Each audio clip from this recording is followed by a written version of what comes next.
உங்களோட காரை உங்களோட ஃப்ரெண்ட் டிரைவ் பண்ணலாமா? அப்படி டிரைவ் பண்ணிட்டு போகக்குள்ள ஆக்சிடென்ட் நடந்தா, இன்சூரன்ஸ் கம்பெனி கிளைம்ஸ் தருமா?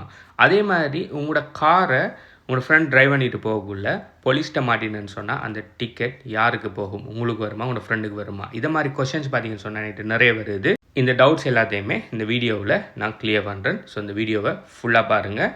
இது இப்போ உங்களுக்கு தேவைப்படாட்டி ஃபியூச்சரில் தேவைப்படலாம். ஸோ வீடியோவை சேவ் பண்ணி வச்சுக்கொள்ளுங்க. இப்போ முதலாவது கொஸ்டினுக்குரிய ஆன்சரை பார்ப்போம். உங்களோட ஃப்ரெண்ட் உங்களோட காரை டிரைவ் பண்ணலாமா? இதுக்குரிய ஆன்சர் பார்த்தீங்கன்னு சொன்னால் சர்டன் கண்டிஷனில் இருக்குது. இந்த கண்டிஷனுக்கு உட்பட்டுனீங்கன்னு சொன்னால் உங்களோட ஃப்ரெண்ட் உங்களோட காரை டிரைவ் பண்ணலாம். இந்த கண்டிஷனுக்கு அவர் உட்படலைன்னு சொன்னால் அவர் உங்களோட காரை தொடவே முடியாது. அது என்ன கண்டிஷன் சொன்னால் அவர் கட்டாயம் G2 அப்படி இல்லைன்னு சொன்னால் G லைசன்ஸ் வச்சிருக்கணும் முதலாவது. ரெண்டாவது அவர் உங்களோட பெர்மிஷனோட தான் உங்களோட காரை டிரைவ் பண்ணணும். அதாவது உங்கள்கிட்ட சொல்லிட்டு தான் கார் எடுத்துக்கிட்டு போகணும். உங்களுக்கு தெரியாமல் உங்களோட காரை களவெடுத்துக்கிட்டு போகக்கூடாது.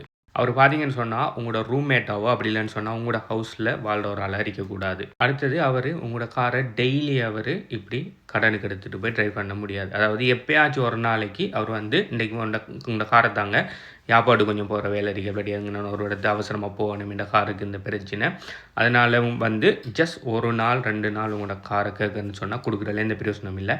ஆனால் டெய்லி அவருக்கு காரை நீங்கள் கொடுப்பீங்கன்னு சொன்னால் பிரச்சனை வரும். அடுத்தது அவர் உங்களோட பாலிசியில் எக்ஸ்க்ளூட் பண்ணப்பட்ட ஒரு டிரைவராக இருக்கக்கூடாது. அதை என்ன எக்ஸ்க்ளூடட்னு சொன்னால், இப்போ உதாரணத்துக்கு ஒரு வீட்டில் நிறைய டிரைவர்ஸ் இருக்காங்க.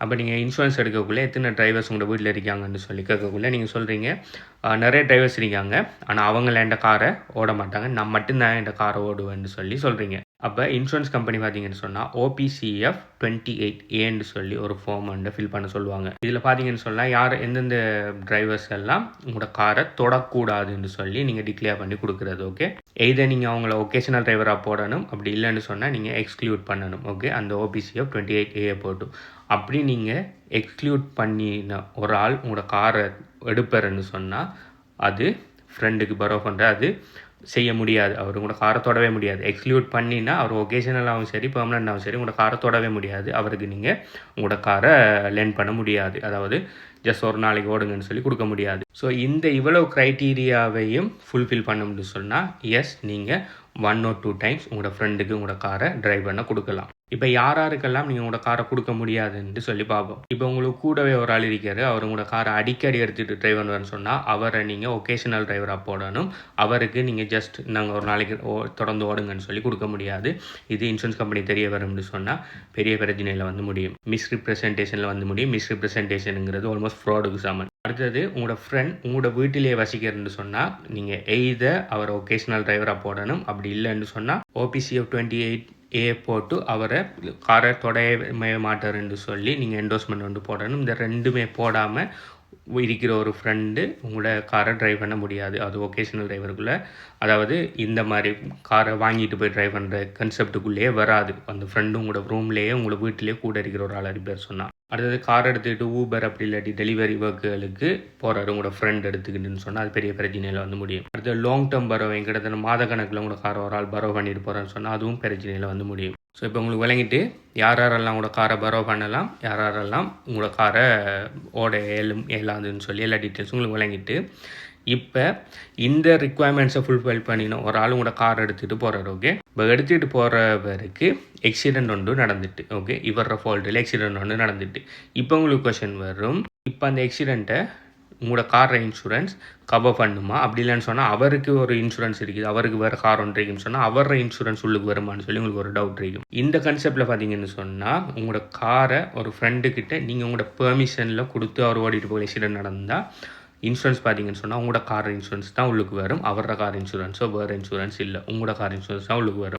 உங்களோட கார் இன்சூரன்ஸுக்கு வரதால் உங்களோட டிடக்டிபிளை கழிச்சிட்டு ஓகே காருக்கு கிளைம் அவங்க தேர்ட் பார்ட்டிக்கோ அப்படி உங்களோட காரை இதுக்கு பாடிலி அதாவது காரை இணக்கிறதுக்குரிய பேமெண்ட்டை இவங்க இன்சூரன்ஸ் கம்பெனி பே பண்ணிடுவாங்க. ஆனால் ஈவன் தான் உங்களோட ஃப்ரெண்ட் தான் உங்களோட கார் ட்ரைவ் பண்ணாலும் ஸ்டில் அந்த ஆக்சிடென்ட் உங்களோட காரில் வரதால் உங்களோட டேஸ் ரிப்போர்ட்டில் அது வரும்.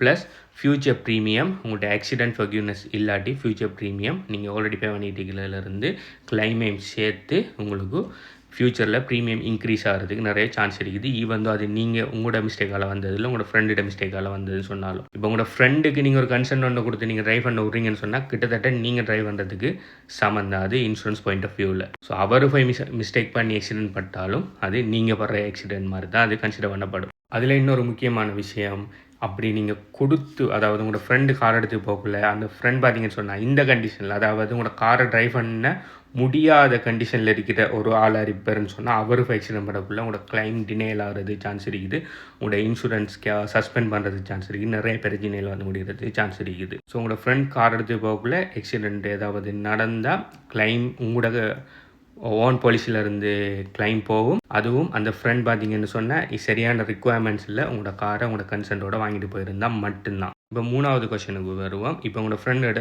காரை எடுத்துகிட்டு போகிறாரு, போய் ஸ்பீட் பண்ணியோ அப்படி இல்லைன்னு ஏதாவது ஒரு கன்விக்ஷன் ஒன்று பண்ணி போலீஸ்கிட்ட மாட்டுறது வைப்போம். இப்போ யாருக்கு இது அஃபெக்ட்? உங்களோட நேமில் அந்த கன்விக்ஷன் வருமா இல்லை உங்களோட ஃப்ரெண்டோட நேமில் கன்விக்ஷன் வருமானு பார்த்தீங்கன்னு சொன்னால் இந்த போலீஸ்கிட்ட மாட்டினா அவரோட கன்விக்ஷன் பார்த்தீங்கன்னு சொன்னால் உங்களோட ஃப்ரெண்டோட நேமில் தான் வரும், உங்களோட நேமில் வராது. ஆனால் பார்க்கிங் டிக்கெட் எடுத்தாலோ அப்படி இல்லாட்டி கேமரா டிக்கெட் எடுத்தாலோ அது உங்களோட காருக்கு வரும், அது இப்போ உங்களுக்கு வர மாதிரி தான் அது. ஆனால் பார்க்கிங் டிக்கெட்டோ அடுத்தது கேமரா டிக்கெட்ஸுகளோ இன்சூரன்ஸை அஃபெக்ட் பண்ணாது. ஆனால் போலீஸ் டிக்கெட் எடுப்பேன்னு சொன்னால் அவர டேஷ் ரிப்போர்ட்டில் அவர் இன்சூரன்ஸில் எம்விஆரில் அது ரிஃப்ளெக்ட் ஆகும், அவருக்கு தான் பிரச்சனை வரும். போலீஸ் இது எடுப்பேன்னா உங்களுக்கு எந்த பிரச்சனையும் வராது. ஆனால் அவர் எடுக்கிற இந்த போலீஸ் டிக்கெட் ஒரு ஆக்சிடெண்ட்டால் வந்த ஒரு போலீஸ் டிக்கெட், ஓகே, கேர்லெஸ் டிரைவிங்கில் போய் ஒரு ஆக்சிடெண்ட்டும் பட்டுட்டார் அவரை போல், ப்ளஸ் போலீஸ் டிக்கெட்டும் எடுத்துட்டார்.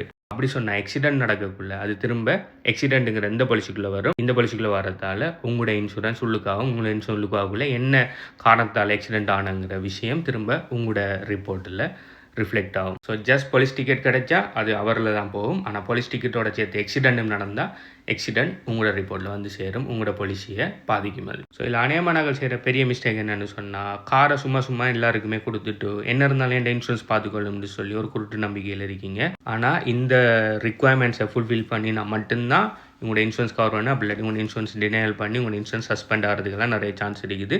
ஸோ யாருக்கு உங்களோட காரை கொடுங்கிறத பார்த்து கொடுத்துக்கொள்ளுங்க. ஸோ இப்போ உங்களுக்கு கிளியராக வழங்கியிருக்கும் எந்த மாதிரியான ஃப்ரெண்ட்ஸ் உங்களோட காரை ஓடலாம், யாரெல்லாம் ஓட முடியாது, அப்படி ஓடக்குள்ள ஆக்சிடென்ட் நடந்தால் என்ன மாதிரி எஃபெக்ட் பண்ண உங்களோட இன்சூரன்ஸை, டிக்கெட் எடுத்தால் என்ன மாதிரி உங்களோட இன்சூரன்ஸ் எஃபெக்ட் ஆகுமா இல்லையாங்கிற எல்லா டீட்டெயில்ஸ் உங்களுக்கு வழங்கியிருக்கும். இதே மாதிரி வேறு ஏதாவது இன்சூரன்ஸ் ரிலேட்டடான டவுட்ஸ் இருக்கும்னு சொன்னால் கீழே கமெண்ட் பண்ணுங்கள். நீங்கள் புதுசாக கார் ஒன்று வாங்க போகிறீங்க, அப்படி இல்லைன்னு சொன்னால் உங்களோட இன்சூரன்ஸ் பார்த்தீங்கன்னு சொன்னால் இன்னொரு 10-15 நாளில் ரினியூவல் ஆக போகுதுன்னு சொன்னால் என்னை கண்டெக்ட் பண்ணுங்கள். நான் ஒன்டாரியோவில் லைசன்ஸ் இன்சூரன்ஸ் ப்ரோக்கர், எங்களோட ப்ரோக்கரேஜில் 30+ கம்பெனிஸோடு நாங்கள் ஒர்க் பண்ணுறோம். உங்களுக்கு பெஸ்ட்டான ரேட்டை செக் பண்ணி நான் சொல்லுவேன். என்னை கண்டெக்ட் பண்ணுற டீட்டெயில்ஸ் பார்த்தீங்கன்னு சொன்னால் இந்த நேமில் இருக்குது, அப்படி இந்த பயோவில் இருக்குது. அப்படி இல்லைன்னு சொன்னால் எனக்கு டிரெக்ட் மெசேஜ் பண்ணால் கூட ஆட்டோ ரிப்ளை வரும். பை.